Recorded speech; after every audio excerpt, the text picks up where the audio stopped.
Welcome to PK Share Bazaar YouTube channel. Welcome to PK share Bazaar channel. उम्मीद है आप लोग अच्छे होंगे और मेरे चैनल पे दिए हुए जानकारी जो भी इन्फॉर्मेशन दिया जाता है आपको पसंद आ रहा होगा। आप लोगों को सब्सक्राइब करने के लिए बहुत बहुत धन्यवाद। और इतने कम टाइम में लगभग 200 से 300 सब्सक्राइबर ऐड हो गए हैं, बहुत ही कम टाइम में ऐड हुए हैं। और चैनल को आप लोग लाइक कर रहे हो तो अच्छा लग रहा है मुझे। आप लोग कमेंट भी देते रहो, ठीक है। तो अभी तक हमने जो डिस्कस कर लिया था स्टॉक मार्केट के बारे में 2-3 टॉपिक अभी हमने कवर किया है। जो आपने जैसे देखा कि ईएमए इसके बारे में क्या नाम है, आईपीओ के बारे में डिस्कस किया था, स्टॉक मार्केट होता क्या है और मनी मैनेजमेंट, पैसे को कहाँ जो अभी के पास इनकम आ रहा है तो उसको कहाँ से कहाँ लगाया जाए, ये सब सारी चीज़ों के भी डिस्कस किया था। आज हम लोग जो डिस्कस करने वाले हैं मूविंग एवरेज क्या होता है, ठीक है। मूविंग एवरेज के बारे में आपको डिटेल से मैं बताऊंगा। तो मेरे हिसाब से आप लोगों को बहुत अच्छा लगेगा। जो भी इन्फॉर्मेशन आपको एक नया तरीके से हर एक नए इन्फॉर्मेशन मिलेंगे और एक बेसिक टू एडवांस मैं आपको धीरे धीरे लेके चलने वाला हूँ।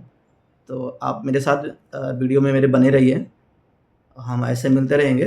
अगर आपको अच्छा लग रहा है, मेरा चैनल आपको अच्छा लग रहा है, आपको इन्फॉर्मेशन सही लग रहा है, तो आप मेरे व्हाट्सएप ग्रुप हैं, वो ग्रुप है वहाँ पे आप कमेंट करो। आप यूट्यूब चैनल पर कमेंट करोगे तो मैं आपको वहाँ पे व्हाट्सएप ग्रुप में आपको लिंक दे दूँगा, आप उसको ऐड कर सकते हैं, ज्वाइन कर सकते हैं। तो वहाँ पे आपको मार्केट से रिलेटेड जो भी आपको इन्फॉर्मेशन मिलते रहते हैं और हम एक दूसरे से जुड़ जाएंगे। तो जो भी आपको जिस टाइप का इन्फॉर्मेशन चाहिए वो मिलता रहेगा। तो उम्मीद है आपको अच्छा लगेगा वीडियो ये। मेरे साथ कंटिन्यू बने रहिए। जैसे कि मैंने आप लोगों को पहले बताया था कि जो टूल्स हैं, चार्ट पे जो टूल्स हैं कैसे ऐड करते हैं और इंडिकेटर्स कैसे ऐड करते हैं, ठीक है। तो उन्हीं इंडिकेटर्स में से एक इंडिकेटर्स की आज हम लोग यहाँ पे डिस्कशन करने वाले हैं, जिसको हम बोलते हैं मूविंग एवरेज। तो मूविंग एवरेज के टाइप्स अलग अलग होते हैं, तो वो हम आगे डिटेल में डिस्कस करेंगे। यहाँ पे मूविंग एवरेज कैसे लगाते हैं एक बार मैं आपको पहले ऑलरेडी बता चुका हूँ, फिर एक बार यहाँ पे रिपीट कर देता हूँ।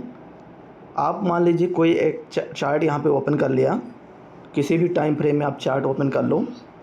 ये चार्ट ओपन हो गया और यहाँ पे फिर जो ये जो FX लिखा हुआ है, ये जो FX, इस पे आपको क्लिक करना होगा यहाँ पे। तो इस पे जब आप क्लिक करेंगे यहाँ पे तो इस टाइप के कुछ नेमिंग आएगा। यहाँ पे आपको क्या करना है, मूविंग एवरेज सर्च करना है, ठीक है। यहाँ पे मूविंग एवरेज, तो मूविंग एवरेज आपने डाला, जो सिंपल मूविंग एवरेज होगा उसी को आप ले लीजिए। जो कई सारे मूविंग एवरेज आ रहे हैं तो इसमें और सब इंडिकेटर्स बहुत सारे होते हैं, हमें उन सबको नहीं लेना है। मूविंग एवरेज ट्रिपल भी यूज कर सकते हैं, बट मैं आपको सिंपल तरीके से भी बता रहा हूँ। तो आप मूविंग एवरेज को क्लिक कर लो यहाँ पे। ये मेरा यहाँ पे 4 इंडिकेटर्स ऐड हो गया है, ठीक है। इसी को अगर हमें 2 बार ऐड करना है, 3 बार ऐड करना है तो उसको 2-3 बार हम इसको ऐड कर लेंगे। तो आगे हम इसको डिटेल में देखेंगे। तो ये मूविंग एवरेज का एक लाइन बन गया। अब इस पे हमें अपना व्यू देखना होता है कि इसके नीचे गया तो क्या करना है, बाई करना है, सेल करना है, या जो स्टॉक है वो किस तरह से ट्रेड कर सकता है। तो हम उसको डिटेल में आगे, तो पहले हम ये समझ लेते हैं जो मूविंग एवरेज के टाइप हैं कि उसके टाइप क्या क्या होते हैं। तो और मूविंग एवरेज होता क्या है वो थोड़ा सा हम डिटेल में एक बार समझ लेते हैं, फिर इसके बाद में दोबारा हम आपको चार्ट पे लेके आते हैं यहाँ पे, ठीक है। तो मूविंग एवरेज होता क्या है, a technical analysis tool used to smooth out price data by creating a constantly updated average price over a specific period. Means कि एक टाइम पीरियड में, जैसा आप लोग अगर मुझे जहाँ तक जो भी 5th class, 6th class, 7th class में जो पढ़ा होगा, तो हम लोग बचपन में पढ़ते आए हैं एवरेज निकालने के लिए। जैसे जनरली आपको ध्यान होगा कि जब हम एक हमें क्वेश्चन आता था मैथ में कि फला बच्चे ने मैथ में इतना नंबर पाया है, फिजिक्स में इतना नंबर लिया है, ठीक है। इस तरह से अलग अलग सब्जेक्ट में नंबर मिला है, तो एक उनका एवरेज निकालो कि क्या औसत क्या रहा है, जो हिंदी में औसत बोलते हैं, तो उसका औसत क्या है। तो सेम चीज़ यहाँ पे है, ठीक है। एक चाहे क्वांटिटी ले लो, चाहे एक टाइम पीरियड ले लो, उस टाइम पीरियड में, जैसे अब स्टॉक मार्केट में अगर बात करें तो हम एक टाइम पीरियड में लेके चलते हैं। जैसे मैं अगर 5 मिनट का टाइम फ्रेम देख रहा हूँ तो मैं 5 मिनट के जो कैंडल जितने भी होंगे उसके जितने भी कैंडल बनेंगे उसका एवरेज निकालेंगे। तो उसमें हमारी सेटिंग होती है। अब जैसे मान लीजिए मेरा एक मान लीजिए आपने यहाँ पे 3 मिनट का टाइम फ्रेम आपने चार्ट में कहीं किसी चार्ट में सेट कर रखा है, और उस 3 मिनट में आपका एक कैंडल इस तरह से बन गया, ठीक है। एक कैंडल ऐसे बन गया, एक कैंडल ऐसे बन गया, फिर एक कैंडल एकदम से ऊपर बन गया या नीचे बन गया। तो इस तरह से ये होते हैं। अब इसमें सेट करने का ऑप्शन होता है कि आप कौन सा प्राइस लेना चाहते हो, क्लोजिंग प्राइस लेना है या ओपन प्राइस लेना है, ठीक है। अलग अलग रेट प्राइस होते हैं। तो जैसे कोई भी जैसे चार्ट अगर देखोगे तो ऐसा मान लीजिए यहाँ पे स्टार्ट हुआ, ठीक है, और ये आके यहाँ कहीं बंद हो गया। मान लीजिए यहाँ पे मेरा जो रेट था 100 रुपीज़ था, ये मेरा था 105 रुपये, और दोबारा आके 103 रुपये पे बंद हो गया। तो ये जो मेरा हो गया इसको मैं बोलता हूँ ओपन प्राइस। छोटा सा टॉपिक से हट के समझ लेते हैं अगर बेसिक आइडिया नहीं है। ये जो मेरा हो गया ऊपर वाला जो है इसको हाई जो है सबसे हाईयर जो प्राइस होता है, और आके दोबारा एक कैंडल है 1 मिनट का, एक कैंडल मान लीजिए 3 मिनट का, ये आके इस प्राइस पे रुक गया। तो यही जो होगा ये जो हो गया आपका क्लोजिंग प्राइस हो जाएगा, ठीक है। और सेम अगर मान लीजिए ये ऊपर यहाँ पे गया, हाई मारा, फिर दोबारा हाई मार के यहाँ पे कहीं हो गया, तो ये इसी हाई को हम क्लोजिंग प्राइस बोलेंगे, ठीक है। तो मूविंग एवरेज में जैसे हमने एक कैंडल, जैसे मैंने टाइम फ्रेम की बात की, तो मान लीजिए मैंने 5 मिनट का चार्ट सेलेक्ट किया, तो 5 मिनट में लास्ट के जो भी 5 कैंडल जो बने हैं, ठीक है, ऐसे 5 कैंडल में, तो अब मैं मान के चलता हूँ कि मैं उसका जो क्लोजिंग प्राइस है, तो एक का क्लोजिंग प्राइस यहाँ पे मान लो 100 रुपये है, यहाँ पे किसी का क्लोजिंग प्राइस 100 क्या नाम है यहाँ पे 99 हो जाएगा, यहाँ पे हो जाएगा मान लो 94 हो गया। ये मान लो हाई पे कहीं क्लोज हुआ था तो ये आपका हो जाएगा 15 हो जाएगा। फिर ऐसे कोई एक प्राइस पे आके यहाँ पे मान लो 100 रुपये पे, तो इन 500 का जो भी सारे जितने भी 100 मान लो आपने 100 जोड़ा, 101 जोड़ा, सिंपल एक तरीके से मैं वैल्यू को नोट नहीं कर रहा हूँ, 94 हो गया, 105 हो गया। तो इन 5 को सारे को यहाँ पे आप ऐड करोगे। अब टोटल कितने थे हमारे 5 मिनट के चार्ट, तो यहाँ पे हम 5 से डिवाइड कर देते हैं, ठीक है। तो ये सिंपल मूविंग एवरेज निकालने का तरीका होता है, जिसको हम सिंपल मूविंग एवरेज बोलते हैं। अभी आगे चल के हम लोग डिस्कस भी करेंगे। तो मूविंग एवरेज क्या है, एक स्पेसिफिक टाइम पीरियड है, स्पेसिफिक पीरियड है, उस टाइम पीरियड में जितने भी कैंडल बनने वाले हैं, ठीक है। अब आप मान लीजिए आपने डे का लगाया, डे का कैंडल बनाया, ठीक है, डे टाइम फ्रेम में सेलेक्ट किया। यहाँ पे मतलब जो भी चार्ट है आपका, चार्ट में दिखाऊंगा अभी, तो चार्ट में आपने डे टाइम फ्रेम सेट किया, तो आपको क्या करना है, फिर वो डे का दिखाएगा। जैसे मान लीजिए ये आपका 14 जून का हो गया, ठीक है, कैंडल। इसके पहले का जो आएगा 30 जून का कैंडल दिखाएगा। फिर इसके ऊपर मान लो प्राइस बहुत ऊपर था, यहाँ पे 12 जून का हो गया। इस तरह से डे होगा अगर डे टाइम फ्रेम में गए। अगर हम टाइम फ्रेम चेंज कर लेते हैं तो वो चेंज हो जाता है। तो इन सब का जो एवरेज, जो क्लोजिंग प्राइस अगर आपने सेलेक्ट कर रखा तो क्लोजिंग प्राइस, अगर ओपन प्राइस कर रखा तो ओपन प्राइस, जो भी सेटिंग में जो भी करेंगे तो वो सेटिंग मैं आपको आगे चल के दिखाने वाला हूँ, वहाँ पे देखेंगे, ठीक है। तो ये चीज़ जो यहाँ पे जो लाइंस लिखे हुए हैं उनका मतलब ये हुआ है, ठीक है। अब हम आगे बढ़ते हैं। इसका यूज़ हम कहाँ कहाँ करते हैं, तो आइडेंटिफाई, मतलब स्टॉक मार्केट की बात करें तो स्टॉक मार्केट में हम कहाँ कहाँ यूज करने वाले हैं। आप चाहे स्टॉक मार्केट में ले लो, या आप बिटकॉइन वगैरह अगर आप क्रिप्टो कॉइन्स में अगर ट्रेड करते हो, ठीक है, कमोडिटी करते हो, हर जगह पे जहाँ भी चार्ट है वहाँ पे ये सारे अप्लीकेबल हो गए। फॉरेक्स में कर रहे हो, ठीक है। तो यहाँ पे पहला क्या इसका यूज होगा, identify trends, up trend, down trends, sideways, ये सब सारा हम जानने के लिए करेंगे, ठीक है। तो जो हमारा स्टॉक है या हमारा FNO है वो कौन सा ट्रेंड में चल रहा है, अप ट्रेंड में है या डाउन ट्रेंड में है, ठीक है, नीचे डाउन ट्रेंड है, अप ट्रेंड है या साइडवेज है। जैसे मैंने बहुत पहले आपको स्टॉक जब व्हाट इज स्टॉक वाले में बताया था या चार्ट देखने को बताया है, तो वहाँ पे आपको मैंने दिखाया हुआ है ये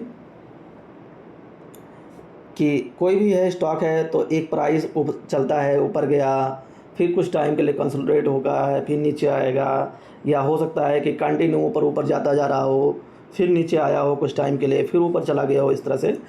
तो ये एक टाइम फ्रेम, तो जैसे ये जो हो गया मेरा अप ट्रेंड हो गया, ये जो एरिया हो गया इसको साइडवेज बोलेंगे, ठीक है। ये नीचे जो आया ये एरिया जो हो गया इसको हम डाउन ट्रेंड बोलते हैं, ठीक है। तो ये सारे इसको पहचानने के लिए, जानने के लिए कि क्या मेरा जो स्टॉक है वो अप ट्रेंड में है या डाउन ट्रेंड में है या साइडवेज में है, तो एक तो हम इसके लिए यूज़ करेंगे। दूसरा, determine support and resistance level, ठीक है। ये स्टॉक का सपोर्ट है या रेजिस्टेंस है, किस लेवल पे है, तो उसको जानकारी करने के लिए करते हैं। Generate buy and sell signal, ठीक है। बाई और सिग्नल कहाँ पे हमें सपोर्ट, जहाँ पे सपोर्ट लिया तो वहाँ पे हमें एंट्री लेनी चाहिए, बाई करना चाहिए कि नहीं, ठीक है। स्टॉक को बाई करना है, या एफएनओ में अगर कर रहे हो तो एफएनओ में इसको बाई करना चाहिए कि नहीं, ये सपोर्ट बन गया तो ले लेना चाहिए, या रेजिस्टेंस पे हमें सेल कर देना है। वो सारी चीज़ों को हम जानने के लिए यहाँ पे इसको यूज करते हैं, ठीक है। तो आपको यूज पता चल गया कि उसका यूज कहाँ कहाँ हमें करना है। बाद में इस पर हम स्ट्रेटजी बताएंगे, स्ट्रेटजी भी होती है, कई सारी स्ट्रेटजी हैं, वो हम इस पर डिस्कस करेंगे। तो टाइप्स ऑफ मूविंग एवरेज, जो मूविंग एवरेज होते हैं उनके टाइप्स कौन कौन से हैं, तो जैसे मैंने आपको पहले स्टार्टिंग में ही डिस्कस कर लिया, simple moving average. The simple moving average calculates the average closing price of a stock over a set number of periods. It is the sum of closing price divided by the number of periods. Same जैसे मैंने आपको अभी starting में बताया था कि आप मान लो 5 बार हैं 5 मिनट के, तो लास्ट 5 बार के जो क्लोजिंग प्राइस है उसको वैल्यू को कर लेगा, उसके वैल्यू को 5 से डिवाइड कर देगा, ठीक है। अब आप अगर 10 मिनट में देख रहे हो तो लास्ट का 10 बार को ले लेगा, जो उसकी क्लोजिंग हायर, अगर आपने क्लोजिंग प्राइस सेट कर रखा है तो उसकी क्लोजिंग प्राइस को लेके और उसको फिर डिवाइड कर देगा। वो इसका ये तरीका होता है सिंपल मूविंग। तो आपको इंडिकेटर्स में जो इंडिकेटर्स है वहाँ पे आपको इस तरह से SM में लिखा मिलेगा, शॉर्टकट में लिखा मिलेगा। तो अगर आपने वीडियो देखा है, आपको अगर ये नॉलेज है, तभी आप वहाँ पे समझ पाओगे कि SM मीन्स क्या होता है, ऐसे आगे A में मीन्स क्या होता है, ठीक है। तो आप ध्यान से पूरी वीडियोस को आप ज़रूर देखिए। इसका फार्मूला यहाँ पे दिया हुआ है जो कि मैंने यहाँ पे बताया है। तो PN closing price of the stock of each price and number of period, ठीक है। जितने भी उसका क्लोजिंग मान लो 15 मिनट में देख रहे हो, तो जितने सम सिग्मा, ये मतलब इसका मतलब क्या होता है, सम होता है। तो जो भी है मतलब 1 + 2 + 4 + 5 ऐसे मान लो कुछ वैल्यू बना, तो इस सारे को सम करके ये सब ऐड करके और डिवाइड बाई 15 हो जाएगा 15 मिनट में, ठीक। तो ये सिंपल इसका फार्मूला हो गया। नेक्स्ट हमारा है exponential moving average, EMA, shortcut में इसको हम बोलते हैं EMA। It gives more weight to recent price, making it more responsive to price change compare to SMA। Generally in trading investing we use EMA compare to SMA और WMA, ठीक है। तो जैसे हमने स्टार्टिंग में जब हम हाई स्कूल या 10th या इसमें 9th में जब भी हमने पढ़ा है, तो एक लॉगरिथम करके एक्सपोनेंशियल सेक्शन पढ़ते थे हम। तो उसका ये होता है जैसे मान लो जब जैसे छोटे वैल्यू हैं तो इजीली से हम कैलकुलेट कर लेते हैं, लेकिन एक कोई बड़ा वैल्यू होता है तो वहाँ पे जो सिंपल मूविंग एवरेज का जो एक्यूरेसी है वो उतनी अच्छी नहीं निकलती है। उस केस में EMA जो है वो परफेक्ट कैलकुलेशन निकालता है। एक बड़े वैल्यू को कैलकुलेट करने के लिए EMA होता है, ठीक है। तो जैसे बड़े टाइम फ्रेम में देख रहे हैं या छोटे कोई भी टाइम फ्रेम हो तो ओके है, EMA आप 5 पे भी लगा सकते हो। तो ये हमारा जो है इसमें एक्यूरेसी अगर हम बात करें तो SMA के कंपेयर में, और जो हमारा आगे जो WMA आने वाला है उसके कंपेयर में इससे बेस्ट होता है, ठीक है। तो जनरली हमें क्या करना है, EMA जो है EMA को यूज करना है एक्सपेंसल। अब इसका अगर फार्मूला देखेंगे तो सिंपल ये फार्मूला होता है, जो क्लोजिंग प्राइस है प्रीवियस EMA, फिर मल्टीप्लायर करेंगे और फिर plus previous EMA, where multiplier is equal to 2 divide by n+1, यानी नंबर ऑफ पीरियड, ठीक है। जो नंबर ऑफ पीरियड होगा, तो आप चाहो तो वैसे तो आजकल के इसमें इतने AI सिस्टम हो गए, इतने एल्गो सिस्टम हो गया है, सब कुछ कैलकुलेटर सारा अपडेटेड है, ये सब करने की ज़रूरत नहीं है। बट अगर आप चाहो तो ये चीज़ कैलकुलेट करके आप अपने प्रैक्टिस के लिए एक बार ये करके देख सकते हो। ये फार्मूला लगा के देखोगे तो आपको डाटा सही आपको वहाँ पर मिल जाएगा, ठीक है। वेटेड मूविंग एवरेज, नेक्स्ट जो हमारा है WMA, the weightage moving average assign more weight to recent price while decreasing the impact of older price. It react faster to price movement than SMA but is less commonly used to than EMA. ठीक है, तो ये भी ठीक है वैसे तो recent price मतलब जो भी है रिसेंट प्राइस पे उस पर अच्छा देता है वैल्यू, लेकिन अगर प्रीवियस अगर आप बैक में जाके किसी में कहीं डाटा को चेक करना है तो वहाँ पे वैल्यू सही से नहीं दिखाएगा, सही नहीं बताएगा, मतलब उसकी एक्यूरेसी जो है कम माना जाता है। इसलिए मैंने आपको बोला था कि हमें बेटर जो है सबसे बेस्ट है EMA वाला ही यूज़ करना है। ठीक है, तो इस पर हम ज़्यादा बहुत ही कम यूज़ होता है तो इस पर हम ज़्यादा डिटेल में नहीं जाएंगे। इसका फार्मूला सिंपल ये है, यहाँ पे आप फार्मूला देख लो। ठीक है, और इसका किसका क्या मतलब है वो यहाँ पे डिटेल में दे, तो इस पर हम ज़्यादा नहीं करने वाले हैं। नेक्स्ट हमारा है, आगे बढ़ते हैं। तो ये हो गया हमारा 3 तरह के जो मूविंग एवरेज। ठीक है, अब इन मूविंग एवरेज में हम अगर आप कहीं यूट्यूब पे देखोगे या किसी से बात करते हुए देखोगे तो ये 2 तरह के वर्ड यूज होते हैं, एक तो गोल्डन क्रॉस और एक होता है डेथ क्रॉस। ठीक है, तो गोल्डन क्रॉस जिसको हम बोलते हैं bullish signal when A short term EMA 50 DA या cross above long term EMA 200 EMA it indicates strong upward trend and a good buying opportunity. मतलब सिंपल जैसे हमने चार्ट पे 3 तरीके की EMA लगा दिया। ठीक है, एक चार्ट पे अभी इंडिकेटर में आपको यहाँ पे दिखाऊंगा अभी जाके चार्ट पे, तो एक समझ लेते हैं। आपने मान लीजिए यहाँ पे 9 EMA 21 EMA 50 EMA 3 तरीके के आपने EMA ऐड कर लिया। ठीक है, तो यहाँ पे एक 9 EMA का जैसे ये चार्ट किसी स्टॉक का चार्ट है और यहाँ पे मेरी प्राइस चल रही है। ठीक है, कोई प्राइस चल रहा है। ठीक है, ये कोई प्राइस है यहाँ पे कि आप जाओ ना, ये है कैंडल इस तरह से चल रहा है। यहाँ पे मूविंग एवरेज आपने 2 ही बना लेते हैं। यहाँ पे एक मूविंग एवरेज ऐसे सिंपल सी लाइन ऐसे चलेगी, कुछ इस तरह से लाइन चलेगा। एक मूविंग एवरेज ये हो जाएगा जिसको मैं मान लेता हूँ कि 9 EMA है, और दूसरा जो है एक मैं और कोई कलर का ले लेता हूँ, एक EMA में जो 20 EMA ऐसा कुछ इस तरह से चलेगा। ठीक है, ये मैंने यहाँ पे 21 वाला EMA एक सिंपल आपको समझाने के लिए यहाँ पे ले लिया है। तो अब जो अगर आप जो रेशियो की बात कर रहे हैं, जो गोल्डन क्रॉस और इसकी बात कर रहा हूँ मैं, तो गोल्डन क्रॉस क्या बोलेंगे, जब मेरा कोई छोटा वाला EMA कम वाला जो EMA, जैसे ये 9 वाला जो है ये कम वाला EMA है, 21 वाला है ज़्यादा दिन वाला है, तो जो 9 EMA अगर कहीं क्रॉस करता है, ठीक है, ये यहाँ पे क्रॉस किया, ठीक है, इसके ऊपर निकला, तो वो क्या होगा मेरे लिए गोल्डन क्रॉस बोलेंगे, इसको बुलिश सिग्नल बोलेंगे। यानी स्टॉक जो है अब यहाँ से ऊपर जाने की प्रोबेबिलिटी हो सकती है। ठीक है, स्टॉक देखो कई सारे नेचर्स होते हैं वहाँ पे, हम इस पे डिसीजन नहीं मतलब ले सकते हैं कि ओनली हम EMA लगा लिए और बाकी इसी पे आंख बंद करके बाई सेल करना शुरू कर दें। हाँ, मेन जो होता है सबसे बड़ी जो सीखने वाली चीज़ होती है प्रैक्टिस प्राइस एक्शन। ठीक है, प्राइस एक्शन पे आप प्रैक्टिस करो, चार्ट देख के आपको कई सारे टूल्स हैं धीरे धीरे उनका भी यूज होगा, तो उनको समझ के और चार्ट को देख के आपको जो आइडिया लगेगा उससे बेस्ट कुछ नहीं होता है। तो यहाँ पे जैसे ये मेरा ऊपर की तरफ निकल गया तो इसको मैं बोलूँगा गोल्डन क्रॉस। ठीक है, यानी कि बुलिश सिग्नल। यानी अगर मेरा स्टॉक का प्राइस, जो मेरा स्टॉक का प्राइस था, ये यहाँ पे मेरा स्टॉक का प्राइस है, ऐसा कहीं कुछ चल रहा है, ठीक है, यहाँ टाइम पास कर रहा है और ये EMA निकला, तो इसकी प्रोबेबिलिटी है कि ये स्टॉक मेरा आपकी साइड में जाएगा। और सेम अगर इसी का उल्टा होता है, जो मेरा 9 EMA का अगर है, जैसे ये चल रहा मेरा 9 EMA मान लीजिए यहाँ पे बना हुआ था, ठीक है, मैं इसको हटा के फिर से बना देता हूँ सिंपल सा समझाने के लिए, इस तरह से।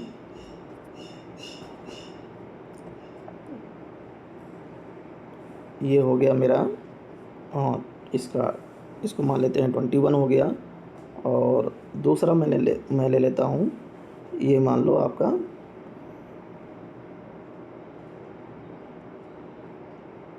ठीक है, इस तरह से आपका 9 वाला हो गया। ठीक है, तो अब इस वाले में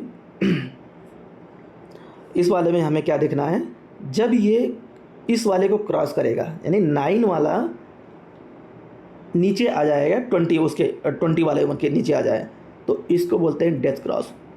ठीक है, मतलब नीचे की तरफ आया तो इस केस में क्या है, जो स्टॉक का जो प्राइस चल रहा होगा वो मेरा नीचे जाने का चांस रहेगा होगा, मतलब प्रोबेबिलिटी है।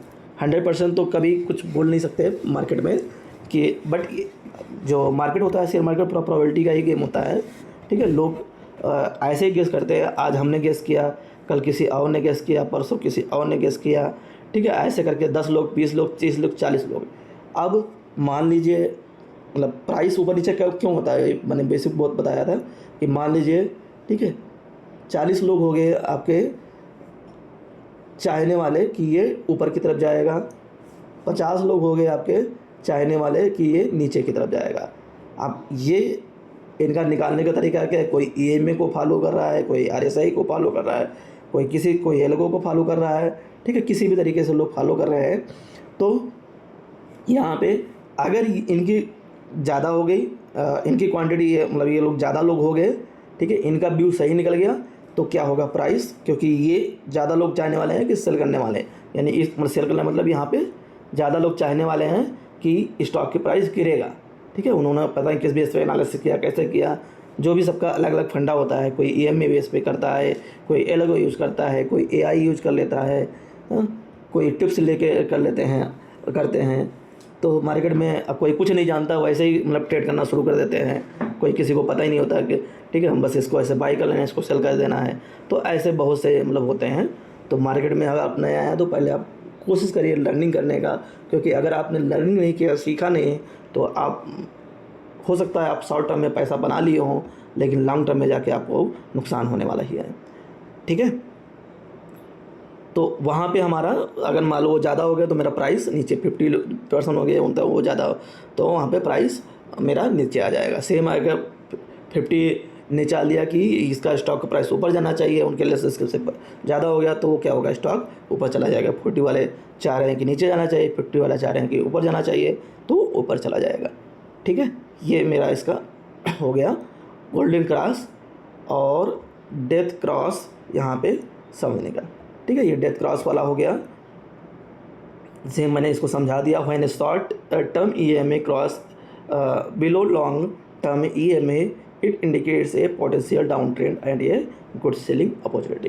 ठीक है, तो मार्केट में अप डाउन दोनों होते हैं और मार्केट में दोनों तरीके से पैसा कमाया सकता है। अगर आप फुल टाइम ट्रेडर हो, आपके पास टाइम है, आपके पास पैसे हैं, तो आप दोनों तरीके से पैसे कमा सकते हो। अगर न्यूज़ मार्केट में आया, अब जैसे अभी निफ्टी इस समय काफ़ी ऊपर निकल गया था, तो थोड़ा सा रिटर्न होना ज़रूरी है, तो थोड़ा बहुत मार्केट गिरने का। अब आपको अभी ये आइडिया है तो आप क्या करोगे, ऊपर से स्टॉक को किसी को सेल कर दो या ऑप्शन को सेल कर दो।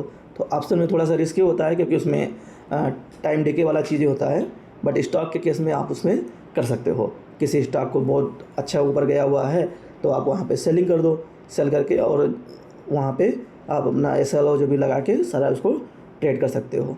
ठीक है, तो शॉर्ट में भी बन सकते हो, सेलिंग में और बाई में। तो सेलिंग करते समय क्या क्या रूल्स होते हैं, क्या क्या चीज़ें होती है वो ध्यान रखना, क्योंकि सेलिंग वाला जो होता है या तो आपके पास पैसे होना चाहिए, ठीक है, और या तो फिर उसको सेम डे में इंट्राडे में निकालना होता है, 3 बजे से पहले पहले निकालना होता है। ये सारी चीज़ें जो बहुत सारे सिस्टम हैं, तो धीरे धीरे आप एक एक चीज़ों को सब सीखोगे। बस आप यूट्यूब जो मेरा चैनल है आप देखते रहो, मैं एक एक करके सारी चीज़ों को मैं आपको एक्सप्लेन करने वाला हूँ। तो यहाँ पे EMA के बारे में जो मेन EMA है उसके बारे में है, जनरली जो यूज करते हैं। तो एक तो 5 EMA हो गया, ठीक है, एक 10 EMA है। तो 5 EMA क्या होता है, शॉर्ट टर्म ट्रेंड जानने के लिए होता है। जैसे आप स्कैल्पिंग ट्रेड करते हो, 5 जो 1 मिनट का चार्ट लगाते हो, एक छोटा से मूव के लिए एक अच्छा इन द मनी जाके अपने कुछ बाई कर लिया, सेल कर लिया और निकलना चाहे तो उसके लिए ये हम 5 EMA। 10 EMA स्ट्रांग मोमेंटम के लिए, 20 EMA dynamic support and resistance निकालने के लिए, 50 EMA long term support and resistance निकालने के लिए, ठीक है, और 100 EMA first hurdle between 50 and 200 EMA, और लास्ट है 200 EMA last line of the defence. ठीक है, अगर 200 EMA के नीचे मार्केट आ गया तो उसमें मोस्टली चांस है कि एक बहुत बड़ा क्रैश आने वाला है, जैसे कि अभी हमने पिछले 1-2 महीने में हमने देखा। ठीक है। 2 महीने पहले जो हमने 3 महीने पहले लास्ट 3-4 मंथ कंटिन्यू मेरा जो भी स्टॉक था सब सारे मार्केट डाउन जा रहे हैं, कहीं कुछ भी स्ट्रेटजी नहीं काम है, क्योंकि वहाँ पे मेरा जो स्टॉक है 200 के EMA का। तो ये है बड़े बड़े जो FIs DIs होते हैं वो लोग उनके लिए देखते हैं लोग, ठीक है। तो ये आप EMA को नोट कर लेना, कौन सा EMA किस पर्पज़ से काम आता है। और इसके बाद में हम चलते हैं चार्ट पे। तो चार्ट पे हम देखेंगे कि कैसे EMA लगाते हैं और कैसे एनालिसिस करते हैं। तो 1-2 मैं आपको वहाँ पे दिखा देता हूँ, ठीक है। तो अब हम देखेंगे चार्ट में जो भी मूविंग एवरेज है उसको ऐड कैसे करते हैं। तो ऐड करना मैंने ऑलरेडी बताया है, बट उसमें सेटिंग्स वगैरह कैसे करना है वो सारा डिटेल एक बार हम यहाँ पे आगे डिस्कस करने वाले हैं। तो आप जैसे मैंने बताया था, ऐप पे क्लिक करोगे, FX करके जो है वहाँ पे FX में फंक्शन हो गया मूविंग एवरेज में, यहाँ पे मैंने टाइप कर दिया। यहाँ पे आप जो सिंपल वाला मूविंग एवरेज है, अब जैसे मुझे 3 मूविंग एवरेज ऐड करने हैं, ठीक है। तो पहले मैं आपको एक की सेटिंग दिखा देता हूँ, फिर उसके बाद हम आगे नेक्स्ट करेंगे। तो अभी जैसे एक मैंने यहाँ पे मूविंग एवरेज 15 मिनट्स का टाइम फ्रेम है यहाँ पे, इस जगह पे यहाँ पे देखोगे यहाँ पे 15 मिनट्स का टाइम फ्रेम मैंने सेलेक्ट कर रखा है। और मेरा अभी अगर मूविंग एवरेज देखोगे तो अभी बाय डिफ़ॉल्ट जो मूविंग एवरेज मेरा लगा हुआ है 9 का लगा हुआ है यहाँ पे, ये देखो 9 SMA का इसका लगा हुआ है। तो अब इसकी सेटिंग हम आके यहाँ पे डिस्कस कर लेते हैं क्या क्या कैसे सेटिंग करनी रहेगी, क्योंकि ये जानना बहुत ज़रूरी है आपको, ठीक है। यहाँ पे मैं आया हूँ, इसमें आपको मेन इनपुट में आपको जाना है। तो जैसे मैंने बताया था आपको, जो कौन सा प्राइस आप सेलेक्ट करना चाहते हो, क्लोजिंग प्राइस लेना चाहते हो, लो लेना चाहते हो, हाई लेना चाहते हो, ठीक है, हाई लो का लेना चाहते हो, ठीक है, हाई लो क्लोज 3 लेना चाहते हो, ओपन OHLC यानी ओपन हाई लो क्लोज 4 इस तरह के सारे यहाँ पे लेना चाहते हो। तो जनरली हम जो प्रीफर करते हैं क्लोज प्राइस पे लेते हैं, तो मैं भी क्लोज प्राइस पे लेके चलेंगे, ठीक है। आपको EMA चेंज करना है, जैसे 9 का लगा है, मान लीजिए आपको लगाना है 20 का लगाना है, ठीक है, 21 का लगाना है। तो यहाँ पे मैंने 21 कर दिया। आपको क्या लेना है, EMA लेना है, ठीक है। यहाँ पे SMA EMA WMA जो कि मैंने अभी जो अभी सेशन में आप लोगों ने पढ़ा देखा है, यहाँ पे ये तीनों जो मैंने अभी डिस्कस किया है, SMA EMA और WMA। और आपको याद भी होगा कि जो मैंने सबसे बेस्ट बताया था वो क्या है, EMA, ठीक है। तो हम क्या करने वाले हैं, EMA को यूज करने वाले हैं, SMA को हम यूज नहीं करेंगे। तो यहाँ पे हम EMA यूज कर लेंगे और इसका भी जो लेंथ है हम 21 करके सेट कर देंगे। अब इसके आगे जो हमें चेंज करना है, स्टाइल में जाएंगे, स्टाइल में आप लाइन के कलर को चेंज कर सकते हो, ठीक है, लाइन कौन सा कलर लेना चाहते हो।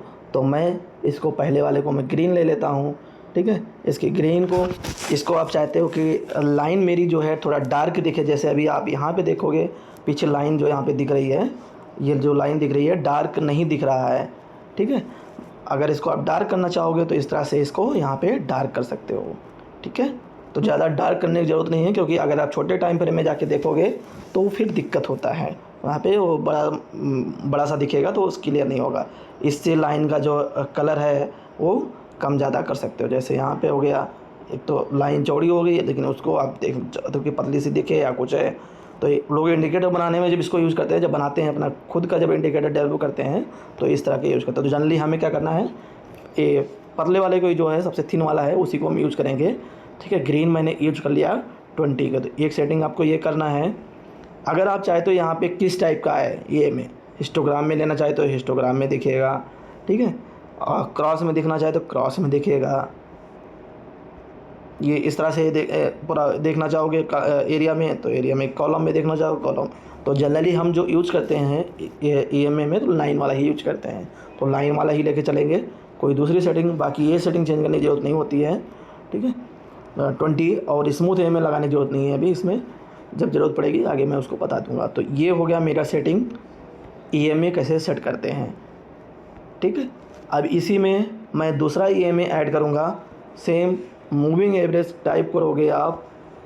अब मान लीजिए मुझे 3 EMA, क्योंकि जनरली जो इम्पॉर्टेंट EMA होता है एक स्टॉक को ख़रीदने के लिए इंट्राडे या पोजिशनल या करने के, तो जो 20 लोगों को जो देखना चाहिए 21, 50 और 200 EMA इसको फॉलो करना चाहिए। तो 200 की जगह आप 100 EMA भी फॉलो कर सकते हो, वो भी क्योंकि 200 तो बहुत रेयर केस में आपका टच होगा, तो बट कम टाइम फ्रेम में देखेंगे तो 200 का यूज होता है। तो ये इन तीनों का कॉम्बिनेशन अच्छा होता है, तो हम 200 वाला यूज़ करेंगे। इस पे मेरा प्रैक्टिकल एक्सपीरियंस भी अच्छा है, और तो हम उसी को लेके चलेंगे। जैसे यहाँ पे मैंने एक बार क्लिक किया तो एक ऐड हो गया, फिर दोबारा एक क्लिक कर दूँगा यहाँ पे तो एक दूसरा यहाँ पे आ जाएगा। ये देखो यहाँ पे मैंने 3 बार क्लिक कर दिया था, इसलिए यहाँ पे 3 हो गया। एक मैं यहाँ से डिलीट कर देता हूँ, ठीक है। तो ये मेरे 3 जो है AMA यूज हो गए हैं यहाँ पे चार्ट में। सबके कलर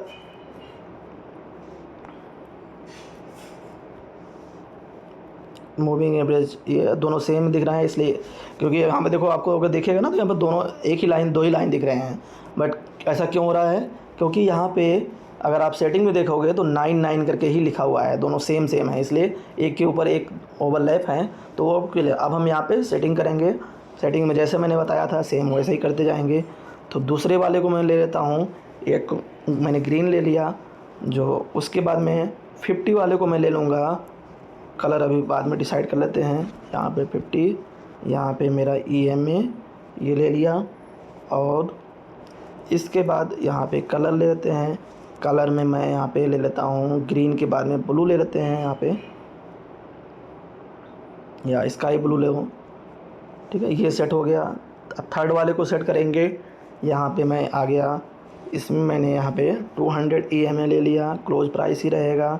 यहाँ पे EMA हो जाएगा, यहाँ पे 200 हो जाएगा, ठीक है। ये सेट, इसका एक लाइन कलर रह गया, लाइन कलर भी कर लेते हैं। ये मैं लगा देता हूँ रेड जोन, ठीक है। मतलब ये अगर गया तो खतरे की घंटी है भाई, वहाँ स्टॉक से निकल जाना है, ठीक है।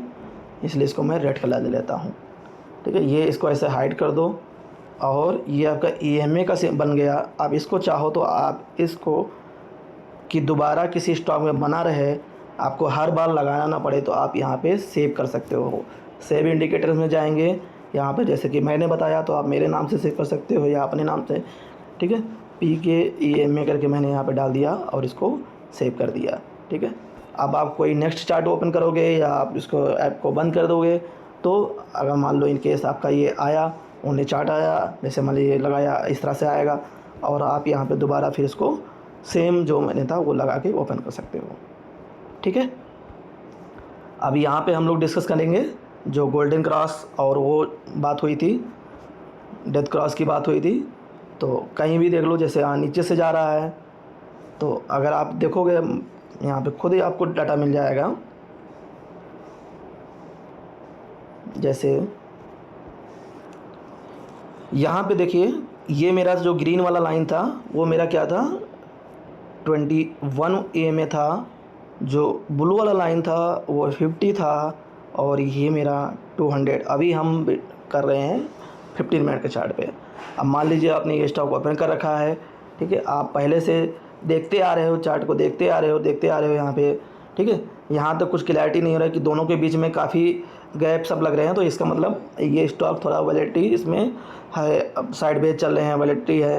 तो हम क्या करेंगे, जब भी कहीं क्रॉस के पास, आप जैसे यहाँ पे मेरा क्रॉस हुआ, लेकिन कौन सा हुआ, ब्लू मतलब जो 20 EMA वाला हुआ, ठीक है। इसको मैं कलर थोड़ा सा चेंज कर लेता हूँ समझाने के लिए। जब मेरा ये ग्रीन वाला क्रॉस हुआ, जैसे यहाँ पे ग्रीन वाला क्रॉस हो गया, ग्रीन वाला यानी कि 20 EMA यहाँ पे मेरा ऊपर गया, ठीक है।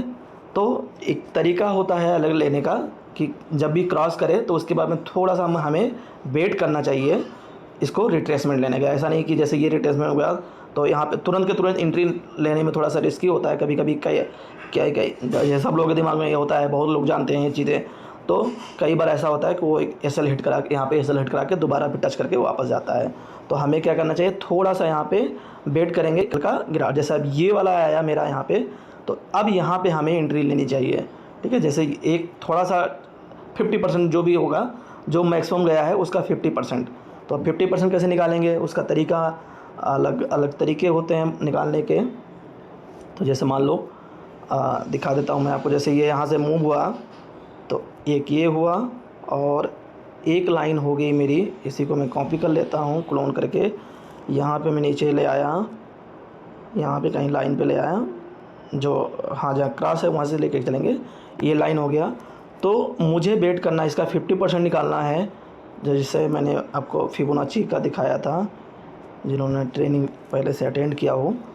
तो यहाँ पे मेरा ये वाला लाइन हो गया 50%, अराउंड 50% या इसके आसपास, 50 या 38 दोनों में से कोई एक लाइन आप इसको ऐसे ड्रा कर लेना।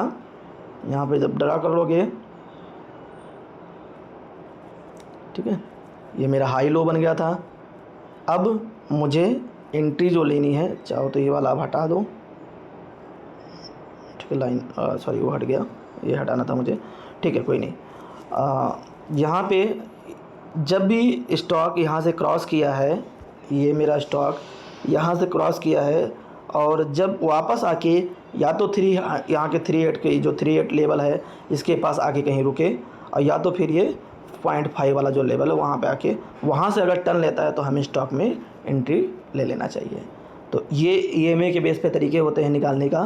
तो जैसे कम टाइम फ्रेम में निकालोगे तो वो थोड़ा सा एक्यूरेसी कम रहता है, क्योंकि हम स्टॉक में जब एंट्री करते हैं इंटरडे के पर्पज़ से नहीं करना है कोई भी स्टॉक में, आप उसको कम से कम पोजिशन 2, 4, 10 दिन होल्ड करने के पर्पज़। तो हमें क्या है, डे टाइम फ्रेम में जाके कोई भी एनालिसिस करना है, ठीक है, जो ज़रूरत है नहीं है उसको हटा दो यहाँ पे चार्ट से। तो हमें जो भी एनालिसिस करना है डे टाइम फ्रेम के यहाँ पे निकाल के एनालिसिस करके निकालना लगाना है यहाँ पे, ठीक है। तो अभी जैसे यहाँ पे ग्रेविटा में अगर देखा जाए तो ग्रेविटा में अभी थोड़ा सा यहाँ पे तोड़ नीचे आ गया है डे टाइम फ्रेम में, ठीक है, बट ये क्या है, यहाँ पे सपोर्ट ले रहा है थोड़ा सा, यहाँ पे एक सपोर्ट बनना है, यहाँ से हो सकता है कि ये टर्न हो जाए, ठीक है। तो ये देखेंगे बाद में क्या है, मैं स्टॉक का वो नहीं कर रहा हूँ, कोई रिकमेंडेशन नहीं है कि ये बाई या सेल ऐसे करो। हम देखो इसको एक एग्जांपल आपको EMA के बारे में समझा रहा हूँ कि EMA क्या होता है। तो जहाँ पे मेरा इस टाइप का अगर ट्रेड लाइनिंग बन जाए तो वो एकदम परफेक्ट होता है, जैसे इस टाइप का, जैसे यहाँ कहीं क्रॉस ओवर हुआ, ठीक है, ये क्रॉस ओवर हुआ। अब जो 20 वाला इस तरह से कोई इस तरह से लाइन अगर बने, मतलब ये क्या है आपका 20, ये 50, ये 200, तो इस तरह के अगर लाइन बनते हो तो इसको मतलब यहाँ पे आपकी एक्यूरेसी 90 से लेके, ठीक है, 90% तो आप लेके चलो कि 90% एक्यूरेसी रहता है कि ये एकदम परफेक्ट काम करता है। लेकिन जहाँ पे थोड़ा सा डाउट है, जैसे अब जैसे यहाँ पे अगर देखोगे इस वाले चार्ट में देखोगे कि मेरा EMA तो ये इसने जो 50 वाला EMA है वो क्रॉस किया है ऊपर की साइड में, बट सॉरी ये मेरा 20 वाला है, 21 वाला है और ये 50 वाला है। तो यहाँ पे गोल्डन क्रॉस ओवर हुआ है, बट ये क्या है, इसके 200 के नीचे है अभी, ठीक है। अगर यही चीज़ मेरा गोल्डन क्रॉस ओवर होता इसके ऊपर होता, ठीक है, जैसे इसमें चार्ट में अगर हम देख लेते हैं, बैक आके थोड़ा सा इसी चार्ट में देखते हैं, ये देखो एकदम परफेक्ट एग्जांपल जो मैं आपको समझा रहा था, एकदम परफेक्ट एग्जांपल। ये देखो इतना बढ़िया गोल्डन क्रॉस ओवर हुआ है, यहाँ पे 200, ठीक है, यहाँ पे 50, यहाँ पे 20। जिसने इस स्टॉक को बाई किया होगा इस टाइम में 917 रुपये पे बाई हुआ है 13 मई 2024 को, ठीक है, और लेके बैठ गया हो गया, ठीक है। एक जब तक हमें सेल भी नहीं करना चाहिए, लॉन्ग टर्म में अगर देख रहे हैं तो इतना जल्दी सेल भी नहीं कर, जब तक ये तोड़ के इसको तोड़े ना, नीचे ना आए। जैसे अब यहाँ पे है, यहाँ पे कहीं सेलिंग बनना है, इस जगह पे जब ये इसको तोड़ रहा है, इसको क्रॉस होके यहाँ भी हमें एक बार रेट करना चाहिए। ऐसा नहीं है कि एकदम तोड़ के नीचे गिर जाता है, क्योंकि एक बार रिट्रेस होता है। अगर ये तोड़ के यहाँ फिर आगे गिरता तो हमें स्टॉक से निकलना है। तो यहाँ पे अब देखोगे यहाँ इसने गिरा है, इसके बाद गिरना शुरू किया, तो हमें क्या करना है, यहाँ पे जाके निकल जाना है दोबारा वाले पे, ठीक है। तो कितना बढ़िया मूव दिया है, आपने बाई किया इसको लगभग यहाँ पे 800-900 करीब में, और ये 2600-2700 रुपये हो रहे हैं। कितने दिन में हो रहे हैं आपके, ये 17 सितंबर है, ठीक है। मई में बाई किया और सितंबर में आपको ये लगभग 3 गुना पैसा आपको दे दिया स्टॉक ने, ठीक है। तो इस तरह से हम EMA के बेस पे एनालिसिस करते हैं।